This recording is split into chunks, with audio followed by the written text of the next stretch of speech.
SV news కు స్వాగతం. ముందుగా హెడ్లైన్స్. కన్యాకుమారిలోని వివేకానంద రాక్ మెమోరియల్ వద్ద ధ్యానముద్రలో ప్రధాని మోదీ.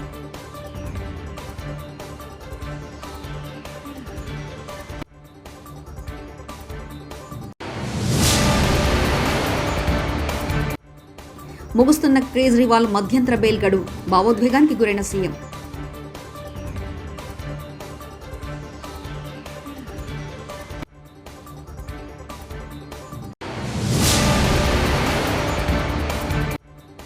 తిరుమల శ్రీవారిని దర్శించుకున్న అమిత్ షా దంపతులు.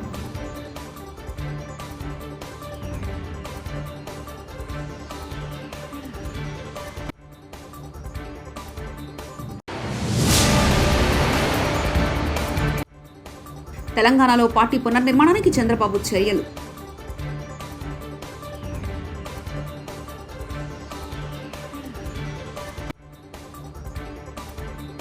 మే 31న మధ్యవర్తిత్వం ప్రారంభించే ముందు మే 31న ప్రధానమంత్రి మోదీ సూర్యభగవానుడికి ప్రార్థనలు చేశారు.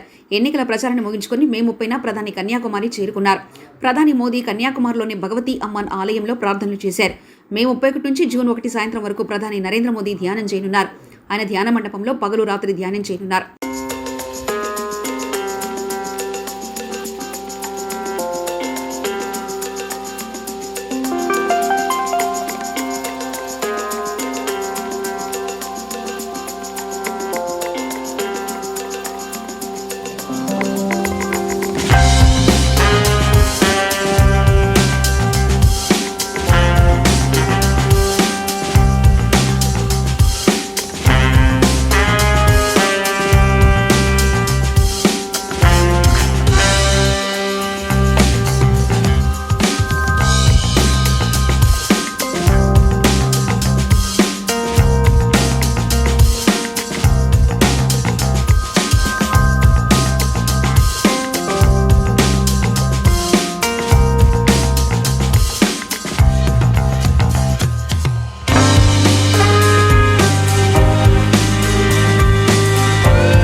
హిమాచల్ ప్రదేశ్లోని 4 లోక్సభ స్థానాలకు గత 2 సార్వత్రిక ఎన్నికలను బీజేపీ క్లీన్ స్వీప్ చేసింది.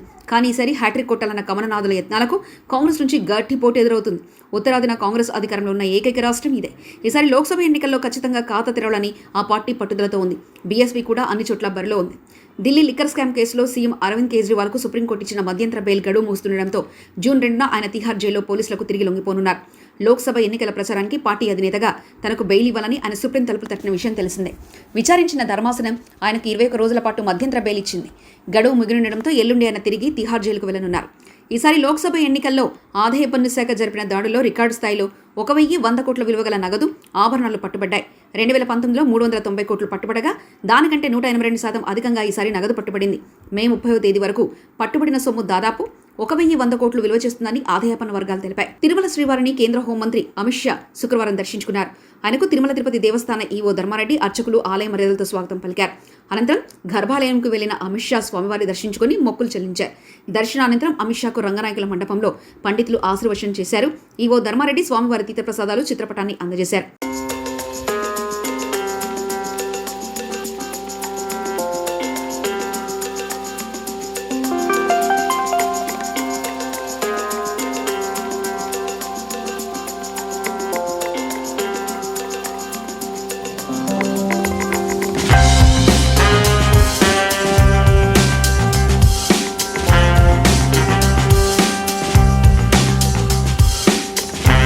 తెలంగాణలో తెలుగుదేశం పార్టీ పునర్నిర్మాణ దిశగా పార్టీ అధినేత చంద్రబాబు పావులు కదుపుతున్నారు.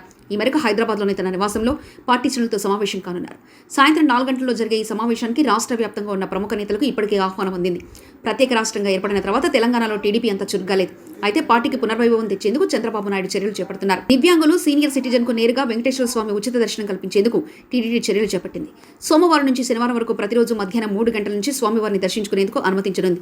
అయితే వృద్ధులు, దివ్యాంగుల స్లాట్ సమయంలో మిగతా ఇతర క్యూలు నిలిపివేస్తారని, వారు కేవలం 30 నిమిషాల్లోనే స్వామివారిని దర్శించుకునేందుకు బయటికి రావచ్చని తెలిపారు. పోస్టల్ బ్యాలెట్ అంటే వైసీపీ నేతలు ఎందుకు భయపడుతున్నారు? టీడీపీ ఎమ్మెల్సీ పర్చూరి అశోక్ బాబు మీడియా సమావేశం పై సీఈఓ ఆంధ్రప్రదేశ్ ఇచ్చిన ఒక వివరణ మీద వాళ్ళు రిట్ ఫైల్ చేయడం జరిగింది.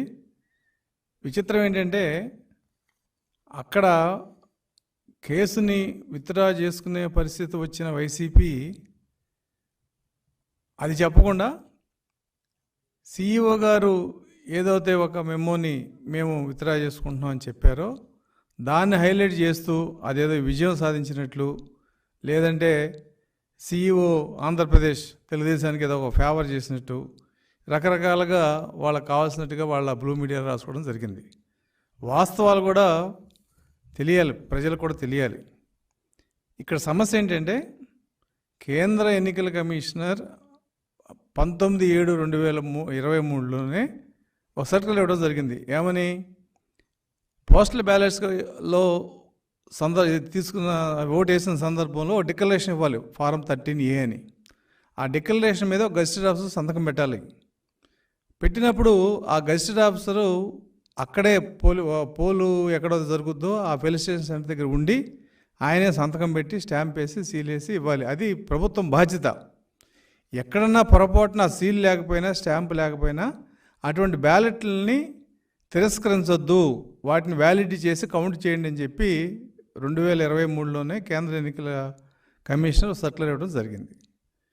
ఇవాళ దాన్ని ఉటకిస్తూ 25/7/2024 ఆంధ్రప్రదేశ్ సీఈఓ గారు కూడా ఇటువంటి సందర్భాల్లో పోస్టల్ బ్యాలెట్ని మేము రిజెక్ట్ చేయమని చెప్పి స్పష్టంగా సర్కులర్ ఇవ్వడం జరిగింది. ఇది ఎందుకు ఇచ్చారు? తెలుగుదేశం పార్టీ మొదటి నుంచి పోస్టల్ బ్యాలెట్స్ మీద ప్రతి విషయాన్ని, ప్రతి అంశాన్ని ఏదన్నా డౌట్ ఉన్నా లేదంటే ఏదన్నా మార్పులు చేర్పులు చేయాలన్నా కూడా సీఈఓ ఆంధ్రప్రదేశ్ని కలవడం జరుగుతుంది. ఆ సందర్భంలో మేము స్పష్టంగా అడిగాం, అయ్యా మీరు మాకు కొన్ని చోట్ల ఈ స్టాంపులు సీళ్లు వేయలేదు, అలాగే కొన్ని చోట్ల పోస్టల్ బ్యాలెట్ వెనకాల ఆర్ఓ గారు ఫాస్మెయిల్ లేదు, మరి కేంద్ర ఎన్నికల కమిషనర్ సర్క్యులర్ ప్రకారం వీటన్నిటిని వ్యాలిడ్ చేయమని ఉంది. అది రూల్లో ఉన్నా కూడా మన అధికారుల పరిస్థితి ఎలా ఉందంటే పోస్టల్ బ్యాలెట్స్కి ఈవీఎంలు వాడిన అధికారులు ఉన్నారు ఈ రాష్ట్రంలో.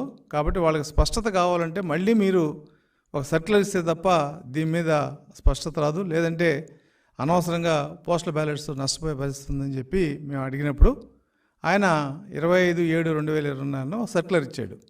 ఏమని?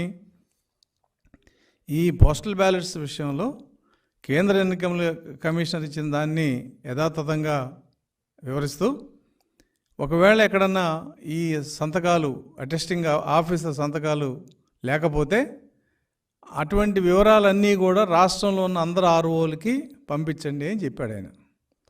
రెండో విషయం, పోస్టల్ బ్యాలెట్లో వెనక సంతకాలు లేకపోయినా కూడా ఆ పోస్టల్ బ్యాలెట్ అకౌంట్లో ఈ పోస్టల్ బ్యాలెట్ సీరియల్ నెంబర్ చూసి అది టాలీ అవుతే దాన్ని వ్యాలిడ్ చేసి కౌంటింగ్లో అలౌ చేయమని చెప్పి ఆయన స్పష్టంగా చెప్పడం జరిగింది.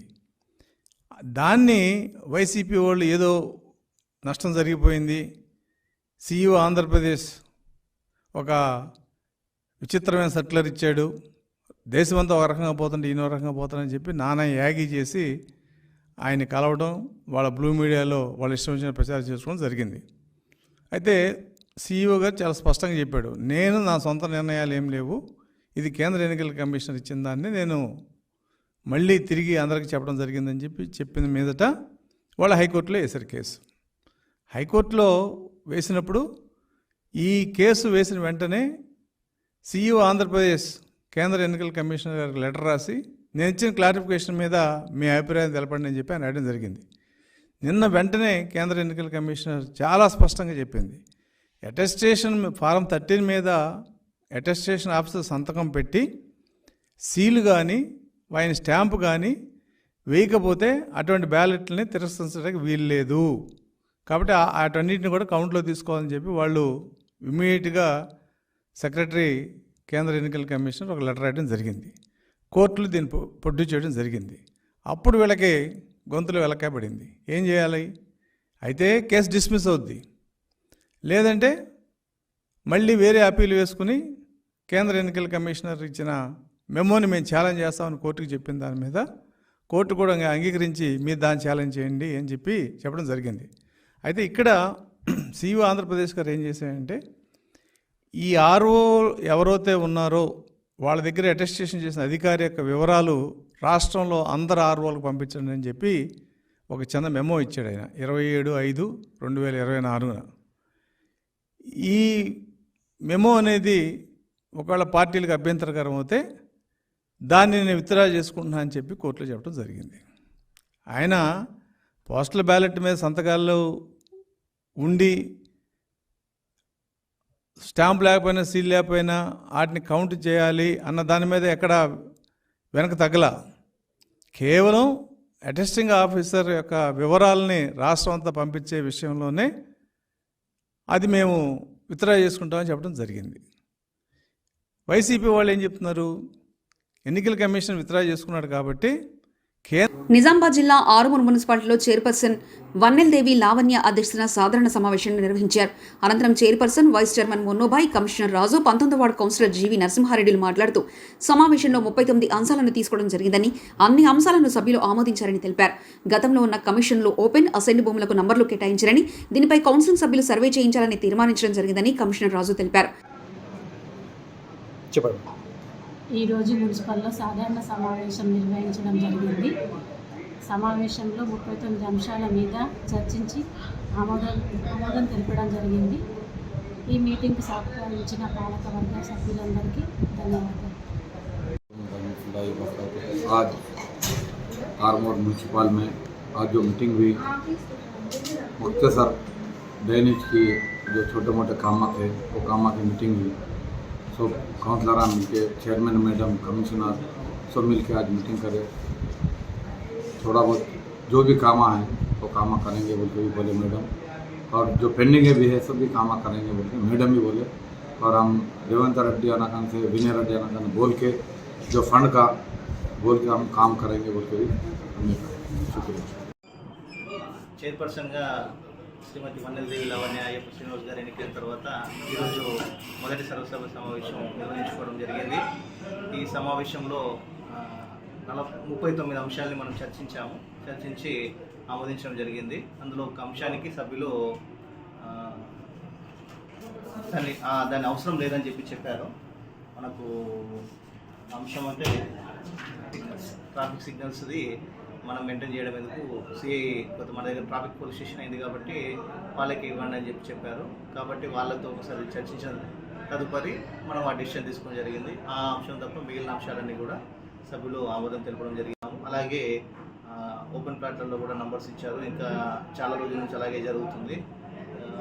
ఇంతకుముందు ఉన్న కమిషనర్లు, పోయిన కమిషనర్లు అందరూ కూడా ఈ నంబర్స్ అసైన్మెంట్ ఆన్సర్లు ఇచ్చారు. నా వార్డులో ఇచ్చారు అని కొంతమంది కౌన్సిలర్లు లేవనెత్తారు. వాటిని కూడా ఎంక్వైరీ చేయమని చెప్పారు వాళ్ళు కూడా. ఆ విషయంలో కూడా మనము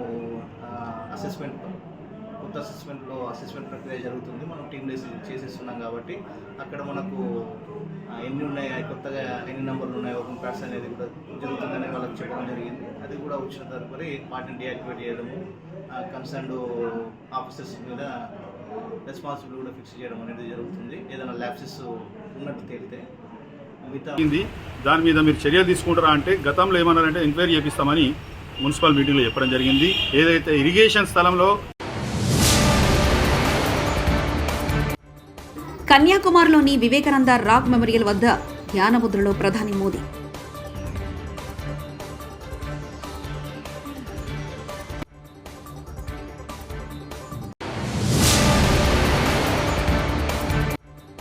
ముగుస్తున్న కేజ్రీవాల్ మధ్యంతర బెయిల్ గడువు, భావోద్వేగానికి గురైన సీఎం.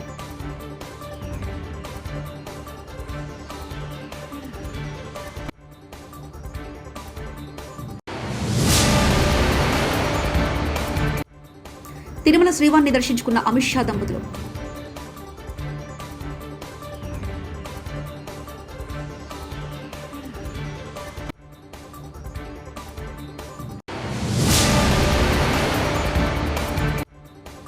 తెలంగాణలో పార్టీ పునర్నిర్మాణానికి చంద్రబాబు చర్యలు.